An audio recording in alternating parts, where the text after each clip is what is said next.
соединяет тройник с баллоном.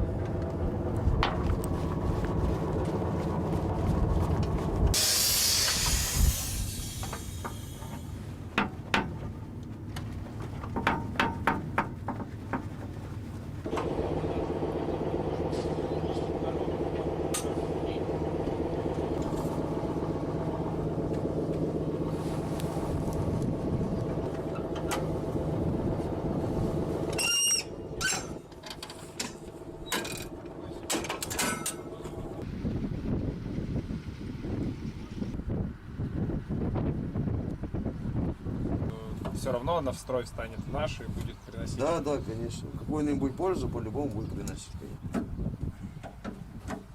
То есть в данный момент здесь находится вся техника, которая подверглась огневому воздействию. То есть